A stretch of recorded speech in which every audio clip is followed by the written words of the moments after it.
আজি আমাৰ কেবিনেটত আপোনালোকে জানে যে আমাৰ Assam plantation crops development corporation তাৰ কৰ্মচাৰীসকলে বহুদিন ধৰি দৰমহা দিও পোৱা নাছিলে আৰু প্ৰতিষ্ঠাৰ প্ৰায় 5 বছৰ পিছৰ পৰাই কৰ্পোৰেশ্যনটো লোকচানত ভৰি আছিলে। আজি কেবিনেটে তাৰ কৰ্মচাৰীসকলক VRS দিয়াৰ বাবে সিদ্ধান্ত গ্ৰহণ কৰে আৰু তাৰ কাৰণে কেবিনেটে 6 কোটি টকা মঞ্জুৰি দিয়ে। আজি কেবিনেটে 4টা বিনিয়োগৰ প্ৰস্তাৱত সন্মতি প্ৰকাশ কৰে। সৰ্বমুঠ 969 কোটি টকা আৰু ইয়াতে এমপ্লয়মেণ্ট অপৰচুনিটি সৃষ্টি হ'ব 2704টা। মই গোটেইকেইটাৰ বিষয়ে ক'ব খুজিছোঁ। প্ৰথম হ'ল প্ৰিমিয়াৰ ক্ৰায়জেনিক লিমিটেড। তেখেতসকলে জাগিৰোডত semiconductor grade gas manufacture কৰিব।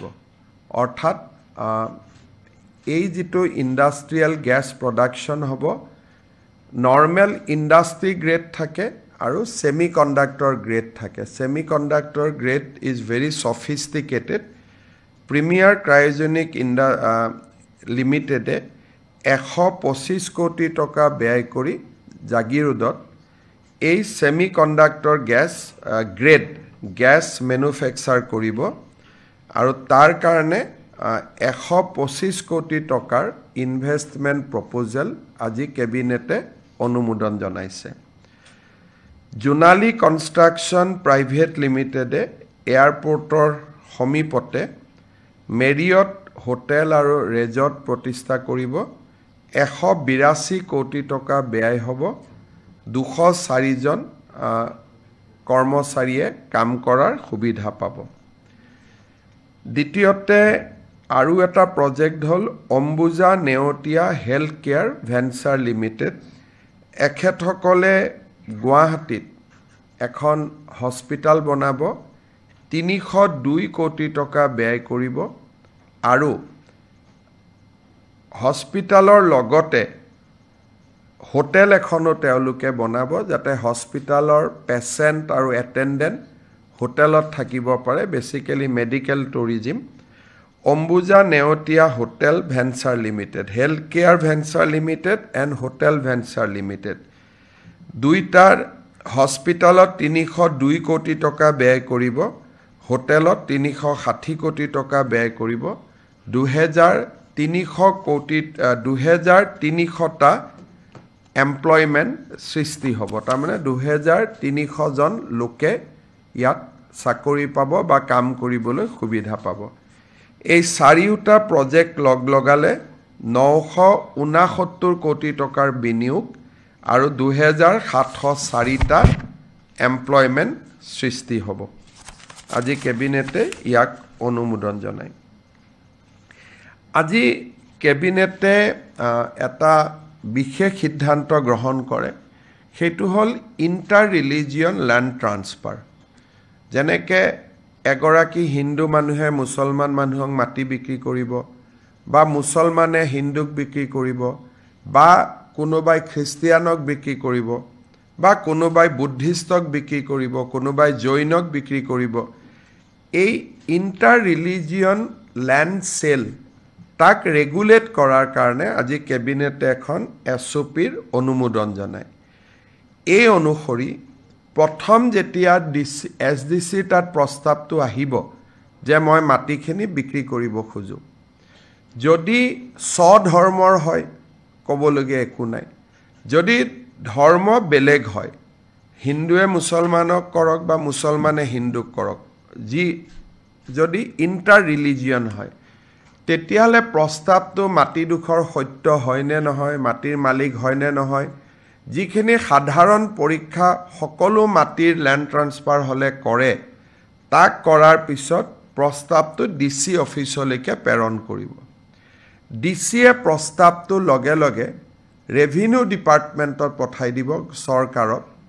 ৰেভিনিউ ডিপাৰ্টমেণ্টত এজন নোডেল অফিচাৰ থাকিব ৰেভিনিউ ডিপাৰ্টমেণ্টে প্ৰস্তাৱটো পোৱাৰ পিছত ৰেভিনিউ ডিপাৰ্টমেণ্টে স্পেচিয়েল ব্ৰাঞ্চক অসম পুলিচৰ স্পেচিয়েল ব্ৰাঞ্চলৈকে প্ৰস্তাৱটো প্ৰেৰণ কৰিব স্পেচিয়েল ব্ৰাঞ্চে 4টা বিষয় চাব যে ই ফ্ৰডুলেণ্ট নেকি বা কোহেচিভ নেকি ইলিগেল ট্ৰান্সফাৰ নেকি বা কোনোবাই যদি মাটিটো কিনিব খুজিছে তাৰ টকাৰ সোৰ্সটো কি মানে বিত্তটো ক'ৰ পৰা আহিছে whether it is a white money or black money সেইটো চাব তাৰ পিছত চাব যে এই মাটিটো বিক্ৰী কৰিলে তাৰ সামাজিক গাঁথনিটোৰ ওপৰত কেনেকুৱা প্ৰভাৱ পৰিব তাক পৰীক্ষা কৰিব চতুৰ্থতে ৰাষ্ট্ৰীয় নিৰাপত্তাৰ দিশটো পৰীক্ষা কৰিব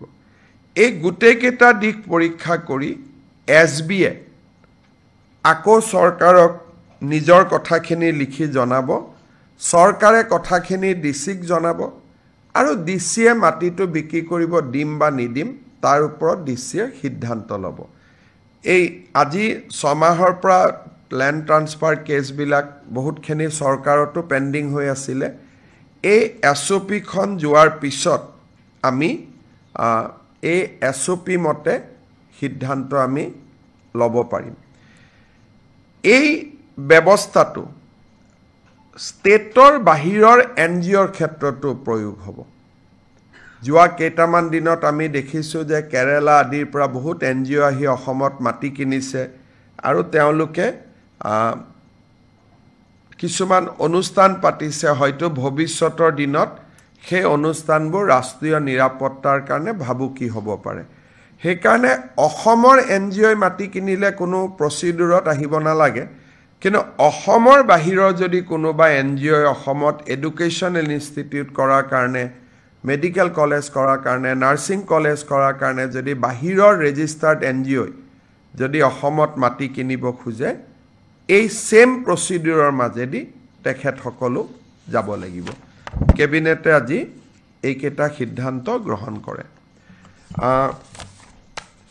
অহাকালি আমাৰ ভূপেন হাজৰিকাৰ জন্ম শতবাৰ্ষিকীৰ ওপৰত আমি আমাৰ যিখন কমিটি সেই কমিটিখনৰ আমি এখন মিটিং পাতিছোঁ প্ৰধানমন্ত্ৰী ডাঙৰীয়া অৰিজিনেলি 8 ছেপ্টেম্বৰত অসমত অহা কথা আছিলে কিন্তু ভাৰতৰ উপৰাষ্ট্ৰপতিৰ নিৰ্বাচন 9 তাৰিখে অনুষ্ঠিত হ'ব প্ৰধানমন্ত্ৰী ডাঙৰীয়াই সেয়েহে 8 তাৰিখৰ পৰিৱৰ্তে অসমত 13 আৰু 14 দুদিনীয়া ভ্ৰমণসূচীলৈ তেখেত আহিব গতিকে প্ৰধানমন্ত্ৰীৰ লগত যিখিনি জড়িত কাৰ্যসূচী সেইখিনি আমি ভূপেন হাজৰিকা শতবাৰ্ষিকীৰ লগত তাক আমি 13 তাৰিখে কৰিম কিন্তু শতবাৰ্ষিকীৰ অনুষ্ঠানটো আমি 8 তাৰিখে আমি পালন কৰিম 8 তাৰিখৰ অনুষ্ঠানটো আমি কেনেকৈ পালন কৰিম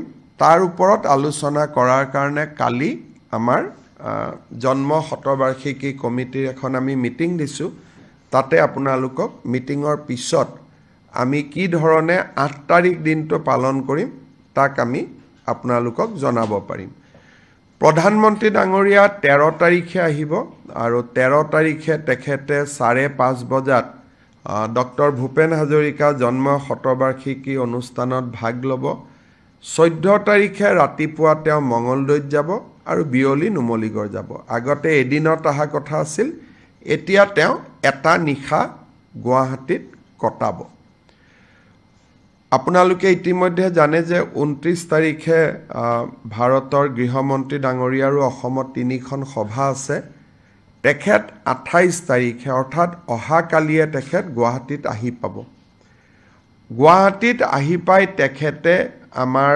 ভাৰতীয় জনতা পাৰ্টিৰ কাৰ্যালয়লৈ আহিব তাতে বিজেপিৰ কোৰ কমিটিৰ বৈঠকত তেখেতে ভাগ ল'ব আৰু নিখাৰ আহাৰ তেখেতে দলৰ কাৰ্যালয়তে গ্ৰহণ কৰিব 29 তাৰিখে ৰাতিপুৱা তেখেতে 10:30 বজাত ৰাজভৱন তাৰ পিছত আমাৰ এনডিএৰ পঞ্চায়ত সন্মিলন আৰু বিয়লি 4 বজাত তেখেতে গোলাপ বৰবৰা জন্ম শতবাৰ্ষিকীত যোগদান কৰিব তাত যোৱাৰ আগতে তেখেতে 15 মিনিট সময় আমি যেটো জ্যোতি বিষ্ণু সাংস্কৃতিক প্ৰকল্প নিৰ্মাণ কৰি আছো 5000 লোক একেলগে বহিব পৰা সেই প্ৰকল্পটো তেখেতে এবাৰ পৰ্যবেক্ষণ কৰিব অহাকালি মই আমাৰ সাংবাদিক বন্ধুসকলক অনুৰোধ কৰিম 3:30 বজাত আপোনালোক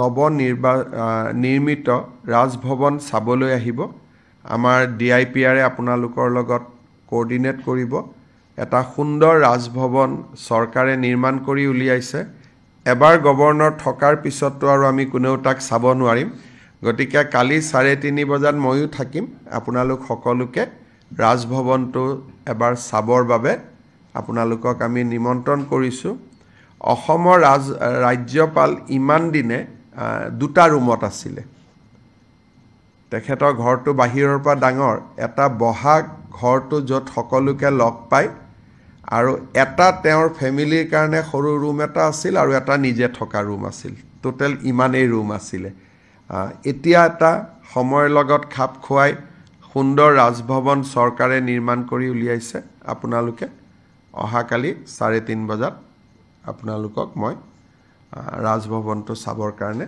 নিমন্ত্ৰণ জনাইছো গতিকে এইখিনি আছিলে আৰু জুমুৰৰ বাবে আমাৰ ছোৱালী সকলে চাহ বাগিচাৰ পৰা নাচিব আহিছিলে আমি তেওঁলোকক এটা মাননি বৰঙনি দিয়া কথা আছিলে ছেপ্টেম্বৰত বিটিসি নিৰ্বাচন হৈ থাকিব গতিকে মডেল কোড অফ কণ্ডাক্ট অনুসৰি আমি বিটিসি এৰিয়াত মাননি দিব নোৱাৰিম সেইকাৰণে আজি কেবিনেটে 12 অক্টোবৰ তাৰিখটো সিদ্ধান্ত লৈছে যে 12 অক্টোবৰত জুমুৰ বিনন্দনীত অংশগ্ৰহণ কৰিব অহা নাচনী বা যিসকল কলা কুশলী শিল্পী আছিল তেওঁলোকৰ পুঁজিটো 12 অক্টোবৰত ৰবিবাৰ পৰে একেদিনাই মিটিং কৰি একেদিনাই জিলা পৰ্যায়ত তেওঁলোকক দিয়া হ'ব এই কথাখিনি মই আমাৰ ছোৱালীখিনিয়ে ছেপ্টেম্বৰ আশা কৰি থাকিব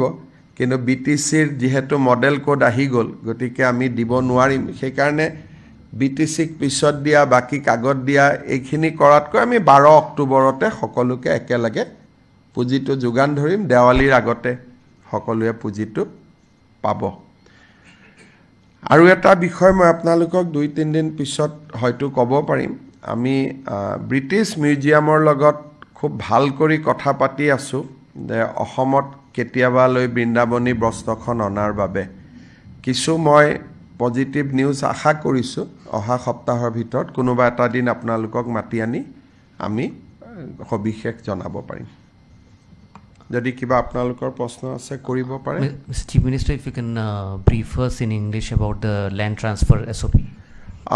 Today, State Cabinet has approved a SOP for inter-religion land transfer.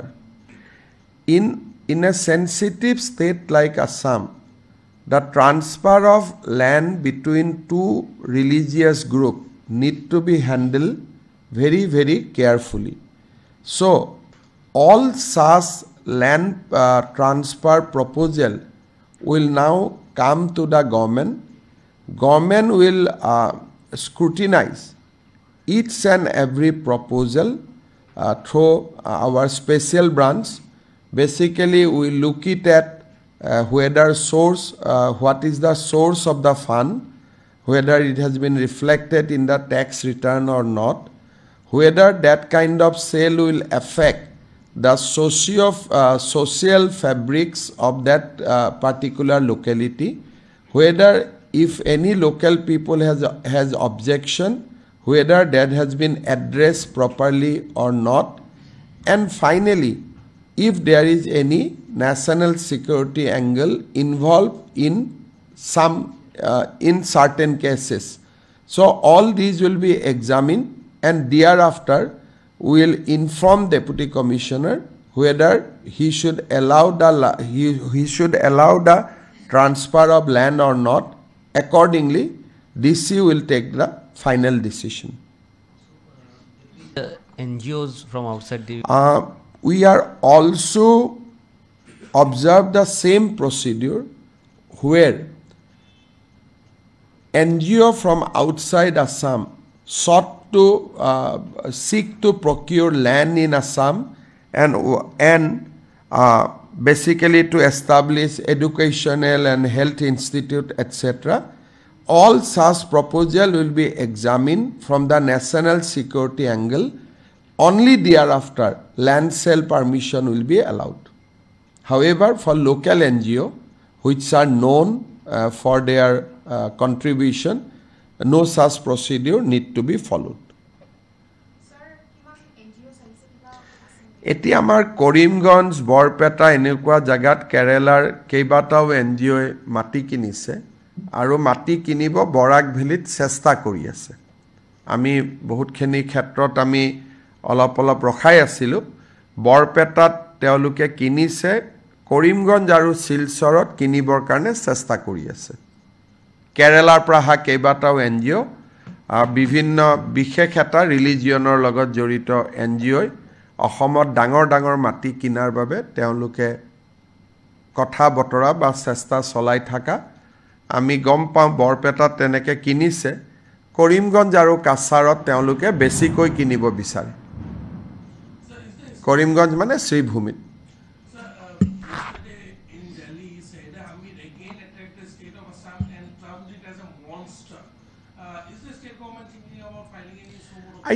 I think we should not file any FIR because I think if I file FIR, she will collect contribution from different parts of the country to file the cases and all these things. She will be only enriched. So if she comes back to Assam, we will do whatever is required to be done. So, as of now, I am not thinking of any FIR. If some people give FIR, it's a different thing. But if she wants to come back Assam again, she will be handled with due respect, but with as per law and respect of our kind. Sir, today, while addressing the issue of demographic change in the state, the All Assam Student Union has also highlighted that the state is being used as a transit route by Islamist fundamentalists. I mean, every day if you follow my tweets, I am doing that only every day. Yesterday also we pushed back 26 Bangladeshi. So, right from Assam agitation, you will never heard even one Bangladeshi has been pushed back. So, আজি 1985 চনৰ পৰা আজি 2025 চন হল কেতিয়াও কোনেও অসমত শুনা নাছিল যে বাংলাদেশিক পুশবেক কৰিব পাৰি আমিতো সপ্তাহত 70ৰ পৰা 100 গৰাকী 100 বাংলাদেশিক এতিয়া ৰেগুলাৰ পুশ কৰি আছো পুশবেক কৰি আছো যেটো অসমত আগত কেতিয়াও নাছিল গতিকে যিখিনি কথা কোৱা হৈছে যিমান পাৰি ষ্টেট গভৰ্ণমেণ্টৰ শক্তি অনুসৰি আমি ব্যৱস্থাও লৈ আছো and it is a fact that Assam and Northeast being used as a corridor so it cannot be denied these are authentic information. Mr. Chief Minister, 2 days back you had highlighted the issue of the border of Dhubri where you also said that the existing shoot at site orders would continue. Now, what about the other areas? I think we have no problem in other area because in all other area the people are maintaining peace and tranquility. But our concern is always Dhubri and South Salmara because these are two border districts. However, South Salmara has not recorded any adverse incident in last 5 years. But Dhubri is, as you know, recently many people has received call from Bangladesh and people are being provoked that poster is being pasted asking people to support Bangladesh, to support Islamic State. There are a lot of activity going on in Dhubri. So Durga Puja is a time when you might basically you are apprehensive of certain kind of activity which may lead to the law and order situation. So we are very much concerned about that, and we are not withdrawing the shoot and sight order which we have given earlier. So basically the order is continuing. And as a phone ahisil, I think our police has able to establish এই গোটেই ঘটনাটো বাংলাদেশৰ পৰা কেনেকৈ phone আহিছিল, কোন জড়িত আছিলে, more or less police is in the final leg of its investigation. We have already arrested one Ali Hussain Bepari, who is suspected to be involved with JMB, a organization called JMB. It is being police is of the view that this guy has given all the phone numbers to the Bangladesh, and he is the major conduit in getting those phone calls to people of Dhubri. So this person has been arrested, inquiry is going on, and we will be able to crack the case soon. Your name ase tar Ali Hussain Bepari. He is the person who acted as a conduit. Bangladeshot phone number bilak iye pothai disile. So he is a Indian. He was earlier arrested in JMB related cases. This is his second offense. He was arrested, he got bail, and then he again involved in all this activity.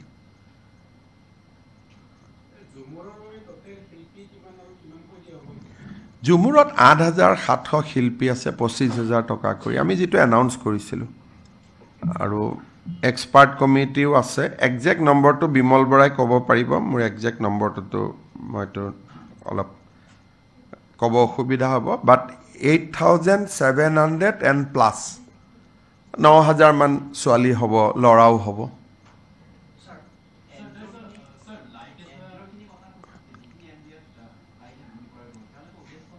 উদ্দেশ্য educational institute কৰা নামত, বাকি আৰু ভিতৰত কি উদ্দেশ্য থাকে এইটো পুলিচে চাব.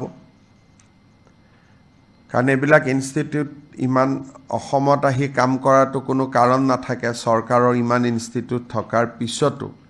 গতিকে উদ্দেশ্যটো কি আপোনালোকে তেওঁলোকক ইণ্টাৰভিউ লৈ সুধিব লাগিব.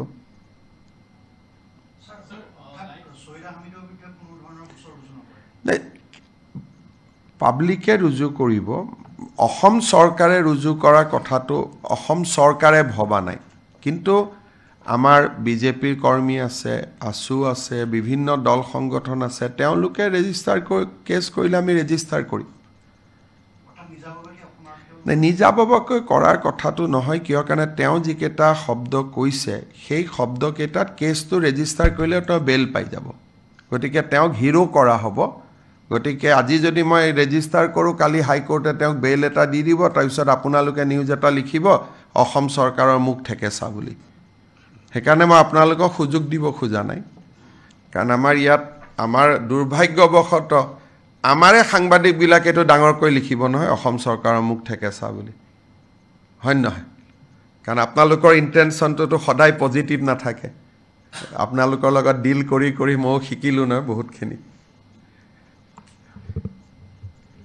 আপোনালোকে যদি সাধাৰণ আৰু খুব ভাল ভাবি কথা পাতে তেতিয়াতো চব ভালেই, কিন্তু ভিতৰত উদ্দেশ্য এটা থাকে আৰু তাক লগে লগে মই বুজি পাওঁ নহয়. সেইকাৰণে আপুনি দুবাৰ এইটো কথা কওঁতেই মই গম পাইছোঁ যে এইটো হেডলাইন কৰিব খুজি আছে. গতিকে এইটো সুযোগ মই দিব খোজা নাই. যদি কোনোবা এগৰাকী মানুহে কয় যে মানৱীয়তাৰ খাতিৰত অমুকক আনক, তাৰ বিপৰীতে কোনো ছেকশ্যনে নাই IPCত ল'বৰ কাৰণে. গতিকে আমি সব কথা এখন চৰকাৰে সব ভাবি চিন্তি কৰে, আৰু কৰাৰ কাৰণে আজিলৈকে আমি সাকসেস হৈ আছো.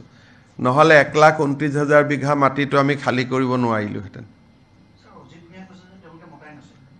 তেওঁৰে দেখোন নিজৰ ইণ্টাৰভিউ আছে সেইটো কাৰণেতো পংকজক গালি গালাজ কৰিলে অজিত ভূঞাই তেওঁ নিজৰ মুখেদি আগদিনাখন তেওঁ কৈ থৈছিলে যে অমুক অমুক আহিব আৰু মতা নাই যদি খেদি দিব লাগিছিলে বহাই কিয় থৈছিলে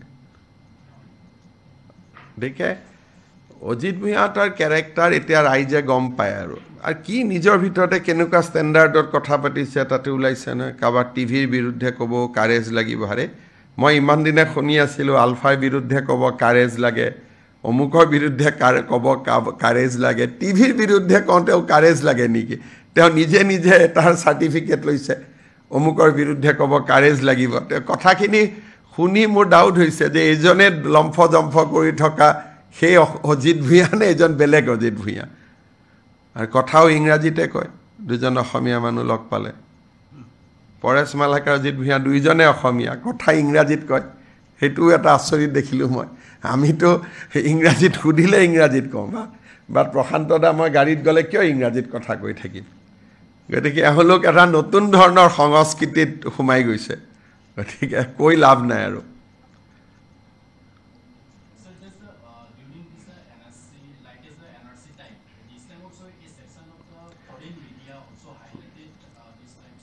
চাওক প্ৰধানমন্ত্ৰী মোদী ডাঙৰীয়াৰ নেতৃত্বত ভাৰত এতিয়া এখন বেলেগ ৰাষ্ট্ৰ আগতে BBC CNN-ত কিবা নিউজ ওলালে মানুহ পগলা হৈ যায় সেই দিন ভাৰতত এতিয়া নাই so whether it is a foreign media local media we give equal respect so now we are out of colonial era so whatever respect we will give to ANI or Republic or Times Now or DY 365 or Pratidin or News Live, we will give the same respect to BBC and CNN.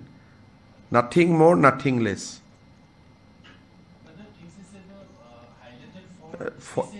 You are fascinated for them. I am not fascinated because I don't see BBC. আমি ইমান বুজিয়ে নাপাওঁ ভোটটোতো BBC জাৰ্নেলিষ্টে থৰে মোক vote দিব গতিকে তেওঁলোকে কি লিখে তাৰ প্ৰতি মোৰ কি মানে নাচালে হৈ গ'ল চিম্পলি ইউ ডোন্ট সি ঝামেলা খতম সদায়তো বজাই নাথাকে how much give time they will give to Assam 5 minutes 10 minutes you don't see it is over I don't देखो हम लोग छोटा आदमी है छोटा छोटा काम यहाँ कर रहा हूँ इतना फॉरेन ऑरेन बुला के इतना बड़ा नहीं करना चाहिए हमारा काम बहुत छोटा है विद इन द स्टेट है जो भी एनक्रोचर है हम उनको एविक करूँगा एज पर द लॉ जिसको ह्यूमैनिटेरियन कंसिडरेशन करना है उनको ह्यूमैनिटेरियन कंसिडरेशन करूँगा जो काम जैसे करना है हम लोग करते रहूँगा वो फॉरेन क्या कॉन्स्पिरेसी है नहीं है ये देखने से मेरा समय तो उसी में लग जाएगा इलेक्शन के लिए 6 महीना है अगर वही सब में पड़ जाऊं तो बाकी काम कौन करेगा मैं देखता भी नहीं हूं तो इसलिए मेरा टेंशन नहीं है अगर कोई फॉरेन कॉन्स्पिरेसी है वो तो सेंट्रल गवर्नमेंट को देखना है मुझे तो क्यों पढ़ना है ये सब में हमारा तो लोकल कॉन्स्पिरेसी से ही हमारा ऑलरेडी पेट फुला हुआ है Mr. Chief Minister, the visit of Union Home Minister is very significant. Apart from the events that he is attending, his visit also comes ahead of the BTC elections, and we have state elections in next 6 months. I think Union Home Minister will not discuss BTC election because that is a kind of a local election. However, he will discuss about the preparation of our party for the forthcoming assembly election. Assam election is very, very important, and Union Home Minister always takes keen interest in Assam election. So on 28th, when BJP core committee will sit, I think we will get a lot of margdarshan from Union Home Minister. So for us, politically also visit is important. However, each and every program will have equal importance.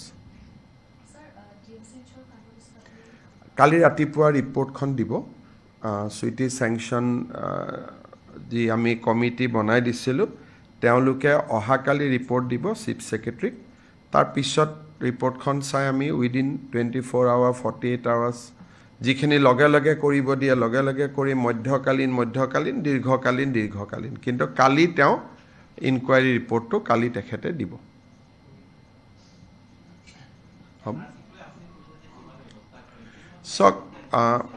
NRC খনটো অসমীয়া মানুহক ঠগাই থৈ গুচি গ'ল এতিয়া বহুত কথা আমি জানিব পাৰিছোঁ যে খিদিনাখনো মই আপোনালোকক কৈছিলোঁ যদি আৰু অলপ বুজি পায় আপোনালোকে সেইটো সময়ত বহুত নিউজ কৰিছিল যে দেউতাক ভায়েকৰ মিলন হৈ গ'ল ভায়েক ভতিজাকৰ মিলন হৈ গ'ল মামাক পুতেকৰ মিলন হৈ গ'ল সেইবিলাক আছিল পাৰ্ট অফ কনস্পিৰেচি যেনিবা মোৰ নাম 80 চনৰ ভোটাৰ লিষ্টত আছে মই মোৰ দেউতাৰ ধৰণৰ একে নাম 71 চনৰ ভোটাৰ লিষ্টত বিচাৰি লৈছোঁ লৈ পেলাই তেওঁক মই দেউতা বুলি ক্লেইম কৰিছোঁ আৰু তেওঁৰ নাম NRCত সোমাই গৈছে বিভিন্ন জায়গাত এটা ক্লজ আছিলে অৰিজিনেল ইনহেবিটেন্ট বুলি বিভিন্ন জায়গাত আমাৰে দুই এজন অফিচাৰে